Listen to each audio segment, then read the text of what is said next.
Olá, seja bem-vindo ao Guia WinDev 25, aula 180, simplificando a importação de dados.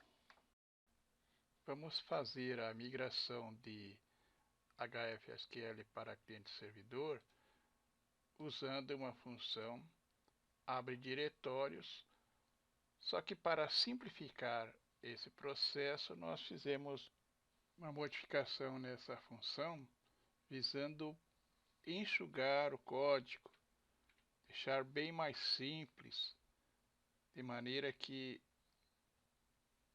todo mundo possa entender como funciona o processo. Então declaramos as variáveis aqui, já estavam declaradas. Colocamos um switch aqui, deseja recuperar os dados existentes. Caso a resposta seja sim, a variável parâmetro b passar HFSQL se torna verdadeiro.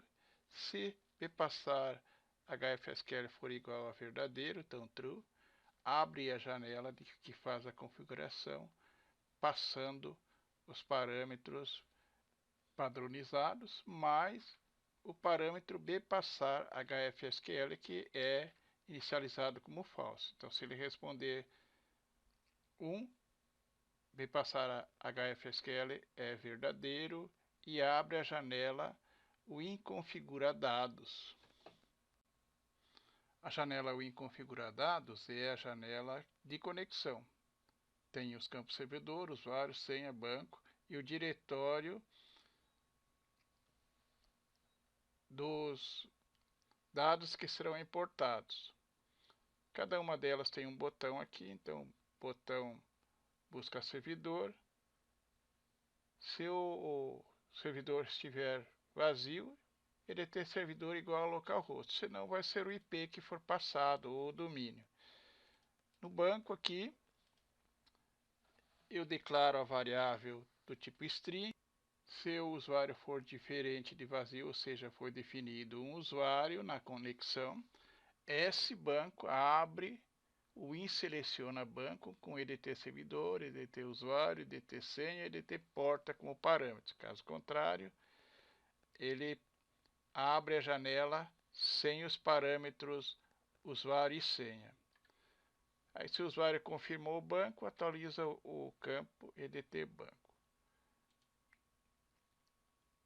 Aqui tem o botão testar, que faz a verificação se a nossa conexão foi bem sucedida. Então, ele faz um acesso e testa se os parâmetros estão corretos. Depois aqui eu seleciono o diretório de dados, de onde eu vou importar.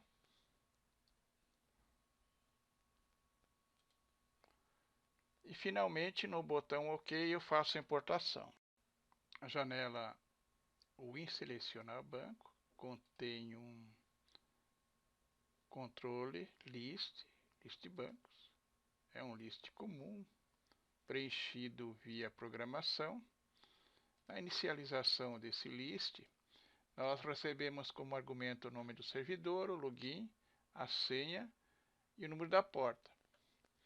Inicializamos, ligamos aqui a ampulheta, variável BOQ do tipo boolean, pegamos as informações do login, pegamos aqui o endereço do servidor,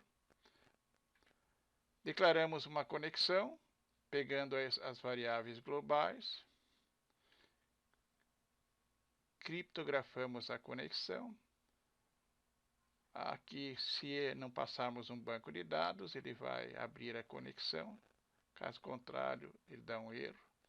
Listamos os bancos de dados instalados, nome do banco, mais tab, nome do banco de dados, mais tab, mais slistDB é do tipo string, list database. Essa é uma função que lista os bancos de dados da conexão que foi passada, essa que está aqui.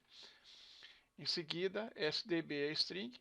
Para cada string sdb, slistDB vai adicionar no controle list o nome dos bancos de dados. Em seguida, fechamos a conexão, voltamos a ampulheta ao modo invisível e atualizamos o status do botão OK. O botão OK da janela, nós temos uma sentença, esse banco é do tipo string, list bancos, list banco. Quando eu faço isso, eu estou pegando a linha do banco. Então, é como se eu estivesse indexando isso por isto. Na realidade, é exatamente isso que acontece. Então, se eu cancelar, não vai acontecer nada, né? Simplesmente fecha a janela sem retornar nada. Já no código do controle list, se eu der um duplo clique, ele vai executar o código do botão OK e retornar o nome do banco de dados.